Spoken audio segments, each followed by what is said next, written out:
देखिए, पहले तो यहाँ पर आप जानते हैं कि बीकानेर में जो भी ऑपरेशन सिंदूर हुआ था, उसको लेकर के हमारे प्रधानमंत्री जी बीकानेर पधार रहे हैं और ये उस प्रकरण के बाद में पहली आम सभा होगी, बड़ी आम सभा होगी। और ये हमें ज्ञात हुआ है कि प्रधानमंत्री जी इसमें पूरे देश को नहीं, इस बार पूरे विश्व पटल पे अपना जो उनका मैसेज है वो देना चाहते हैं और उसी के लिए जनसभा का आयोजन भी किया है। देशमुख में करणी माता मंदिर का दर्शन करेंगे और उसके बाद में जनसभा होगी। यहाँ से नागौर से भी अच्छी संख्या में लोग वहाँ पर उपस्थित होंगे। उन्हीं व्यवस्थाओं को लेकर के सब लोग लगे हुए हैं। कल भी मीटिंग हुई थी पार्टी के लेवल पे, प्रशासन के लेवल पे, सभी अच्छे से तैयारियाँ चल रही हैं और एक सफल सभा बनाने का प्रयास करेंगे।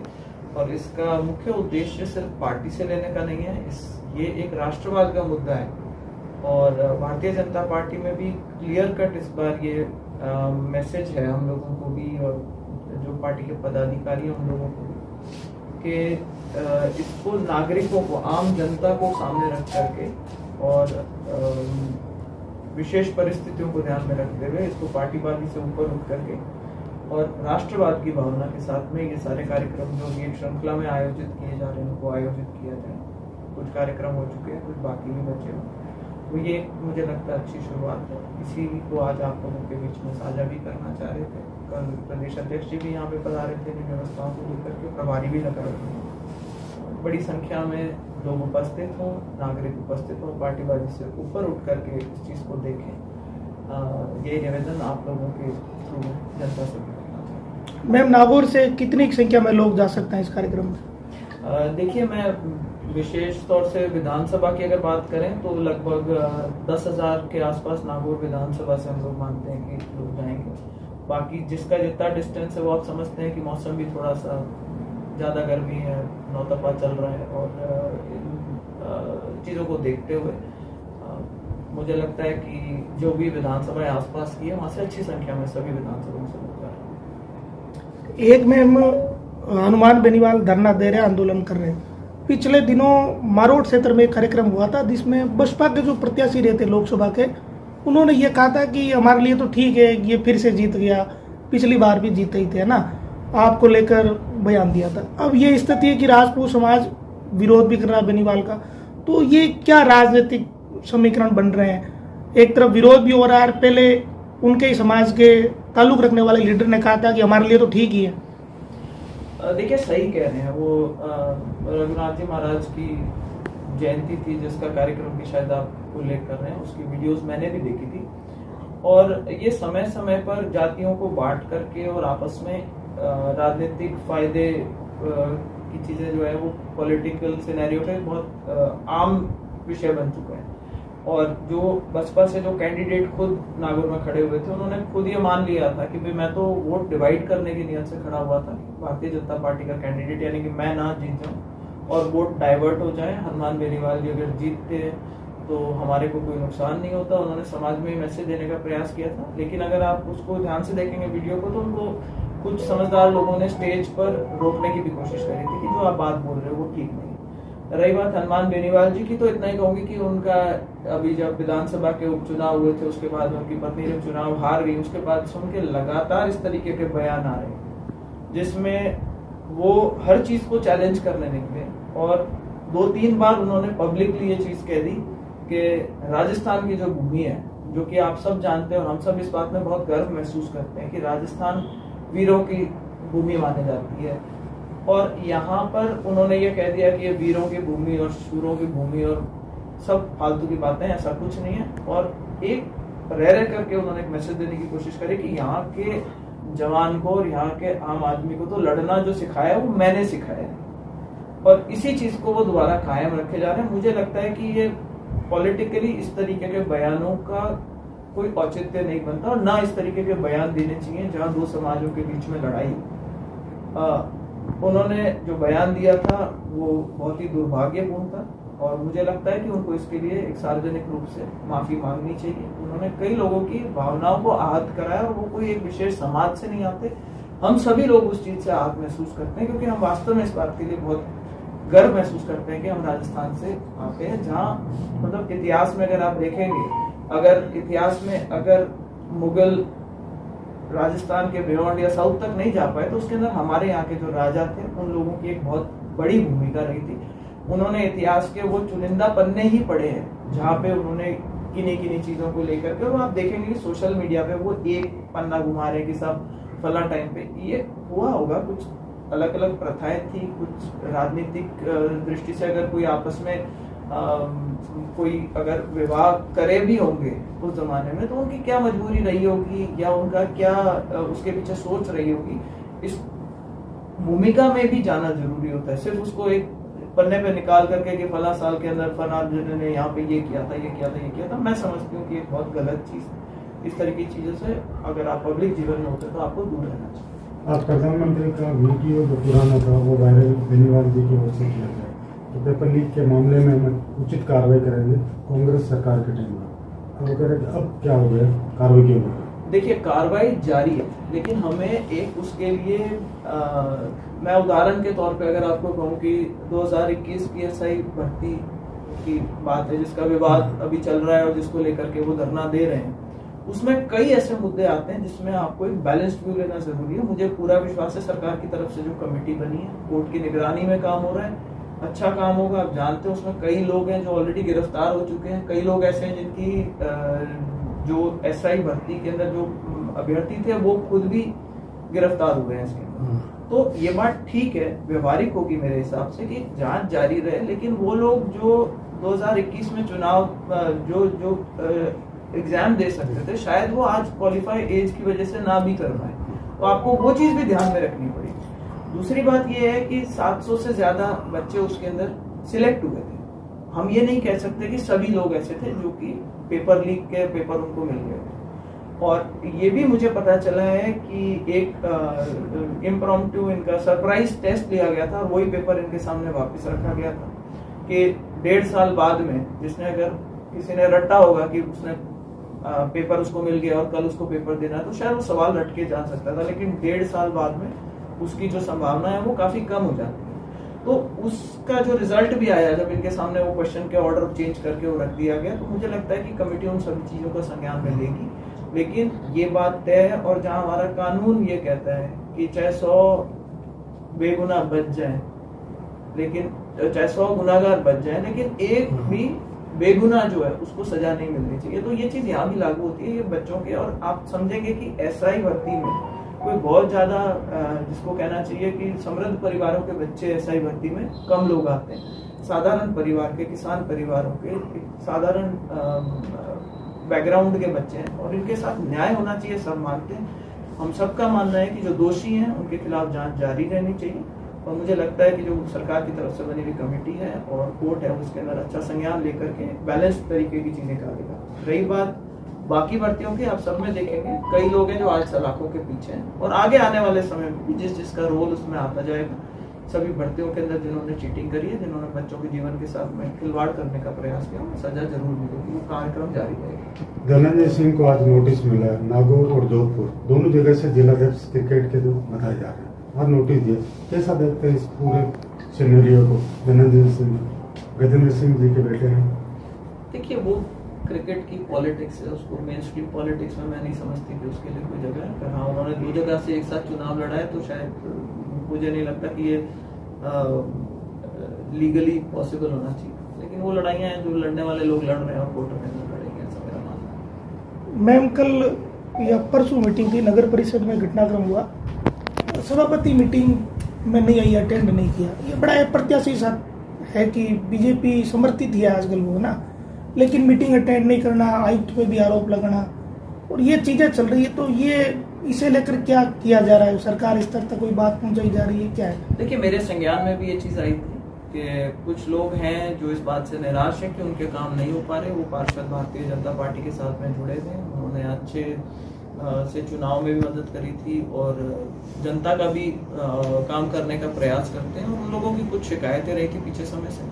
तो जो हमारी सभापति हैं उनसे और जो बाकी पार्षद हैं उनसे मिल बैठ करके एक बारी बात करेंगे कि अगर कहीं पे तालमेल का रास्ता निकल आए, क्योंकि वास्तव में देखा जाए तो हर एक व्यक्ति वही प्रयास करता है जो राजनीति में होता है कि उनके लोगों का ज़्यादा से ज़्यादा काम हो सके। अगर उस चीज़ में कोई अड़चन आ रही है किसी प्रशासनिक रूप से, उसको दूर करने का प्रयास करेंगे। सरकार में जिस भी लेवल से इसमें मदद की जरूरत होगी। एक मैम, पंचायतों और पंचायत समितियों के परिसीमन को लेकर बड़ी चर्चाएं चल रही है। जैसे अड़ाई को बता रहे हैं कि शिफ्ट किया जा रहा है बालाजी की तरफ, बड़ाया को तोड़ा जा रहा है, तो इसे लेकर कोई गुंजाइश है क्या, ये बच सके या इसमें कोई बदलाव हो या यथावत जैसी स्थितियाँ?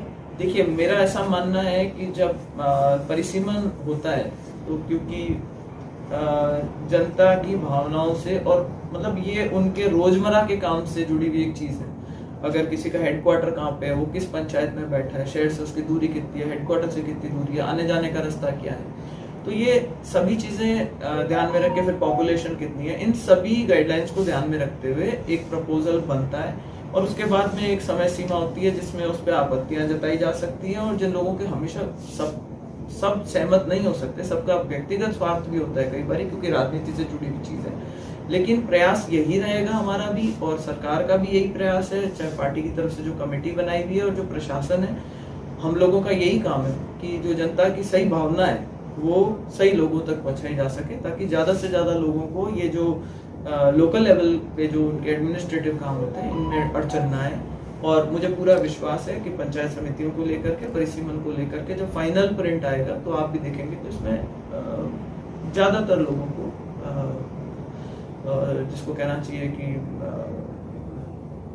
खुश रहेंगे, राहत मिलेगी, ऐसा प्रयास रहेगा। एक मुद्दा मेहरता सिटी का पशु मिलेगा, पशुपालक बाहर से आए थे, महाराष्ट्र काफी स्टेट से, एमपी से, 42 गाड़ियों को राजस्थान की जो बॉर्डर है बांसवाड़ा में रोका गया।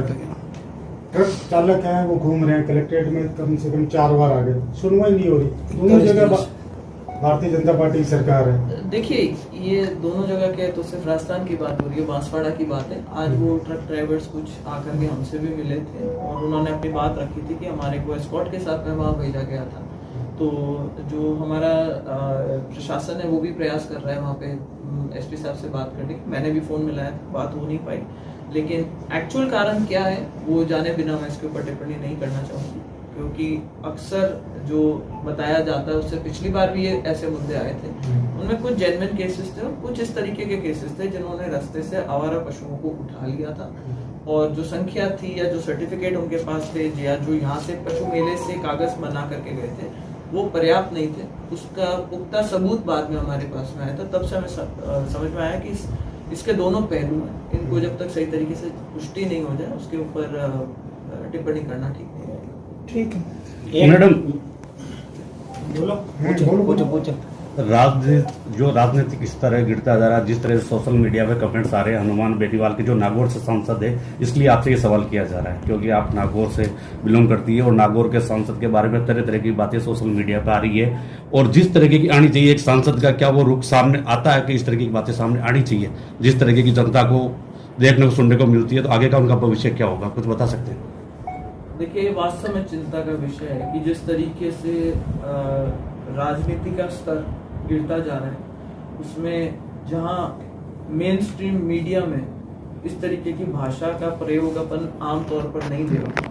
सोशल मीडिया के आने के बाद में ये बात ठीक है कि एक आम नागरिक अपने आप को एम्पावर्ड महसूस करता है, लेकिन उसी के साथ में जो मर्यादा थी, मैं समझती हूँ कहीं ना कहीं उन मर्यादाओं का जो लेवल है वो काफी स्तर गिर चुका है और इसका ये प्रॉब्लम पॉलिटिकल प्रॉब्लम नहीं है, ये एक सामाजिक प्रॉब्लम के रूप में मैं इसको देखती हूँ, क्योंकि ये हर एक व्यक्ति की जिम्मेदारी बनती है कि हम अगर पब्लिक में अगर कोई भी लेवल पे डिस्कोर्स हो रहा है तो किस तरीके की भाषा का प्रयोग होना चाहिए। रही बात हमारे सांसद महोदय की, तो ये आप जानते हैं कि वो इस चीज़ के लिए काफ़ी चर्चित भी रहते हैं और शायद उनका टीआरपी बढ़ाने का मैंने हमेशा देखा है कि एक ये तरीका है कि आप विवादित बयान दो, अनर्गल बयान दो, लोगों पे पर्सनल टिप्पणियां करो और हर किसी को ला करके कटघरे में खड़ा करने की कोशिश करो।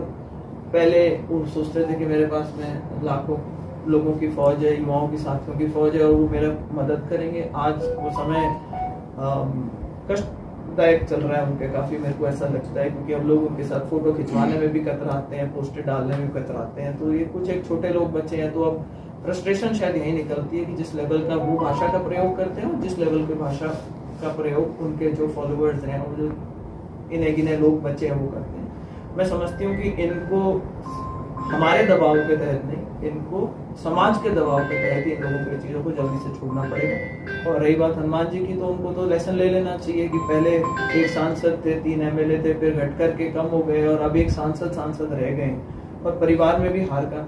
वो हर बार ये कहते हैं कि मैं जब भी चुनाव लड़ता था मैं जीतता था। एक चुनाव हारने के बाद में अगर उनकी मानसिक स्थिति ये हो गई है कि वो इस तरीके के बयान दे रहे हैं और दिए ही जा रहे हैं, रोज उनका एक ना एक बयान ऐसा कंट्रोवर्शियल आता है, तो कई बार ये सोचने पे मजबूर करती है चीज़ आदमी को कि क्या ये मानसिक स्थिति जो है कि संतुलित है या नहीं।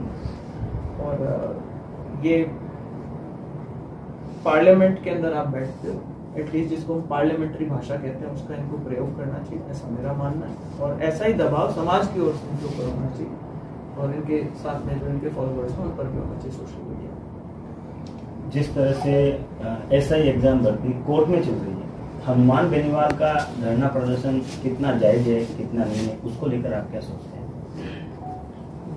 देखिए, इसको पुष्टि तो नहीं करी जा सकती, लेकिन हमारे पास जो सूचना है वो ये है कि इनको कहीं से ये इन्फॉर्मेशन मिली थी कि शायद ये भर्ती कैंसिल हो रही है। तो बड़ा जैसे आप जाइए और इसको लूट लीजिए, तो तब से वो उसी लड़ाई के अंदर वहाँ पे बैठे हुए अपने 20 समर्थकों को लेकर के, जहाँ वो कहते हैं हजारों की भीड़ आया करती थी और मैं लाखों की रैली करूंगा, तो कहीं ऐसा नहीं हो कि वो जो खूंखार रैलियां होती तो वो खेखार रैलियां बन करके रह जाए। आज तो वहाँ धरने पे अपने बेटा और बेटी को भी बिठा कल लीजिए। हाँ, उन्होंने एक कल भी, मैं उस पर भी कहना चाहूंगी कि पर्सनल टिप्पणी करी थी कि जो मेरे हस्बैंड है उनको आना चाहिए, उनको हम देखते नहीं है। तो समय समय पर जब कभी कोई विशेष मुद्दा होता है तब वो आ जाते हैं, लेकिन ये हनुमान जी को भी सीखना चाहिए कि घर में अगर सारे ही परिवार के अंदर अगर राजनीति करने लग जाते हैं, तो हमारे जैसे लोगों को राजनीति में आते हैं तो हस्बैंड कमाई करते हैं और हम आप लोगों के बीच में आकर के जनता की सेवा करने का प्रयास करते हैं कि अगर सारा ही कुंडवा घूम रहा है तो ये उनका पेशा भी शायद यही हो सकता है। जो बच्चों को भी लेकर के बैठ गए जिनको स्कूल जाना चाहिए, या अभी तो चलो छुट्टियां शुरू हो गई होंगी, उनको भी भाषण देना, पूरा परिवार लगा हुआ है, जन सुनवाई कर रहे हैं, तो मर्जी है जिसके जो जन सुनवाई कर रहे हैं। मेरा ऐसा मानना है कि जो पब्लिक लाइफ में होता है वो पब्लिक का काम करे, और जो अपना पेशा प्राइवेट कोई धंधे में अगर अपना काम कर रहा है तो अपना काम करे। इस तरीके की टिप्पणियां उनको नहीं करनी चाहिए थी।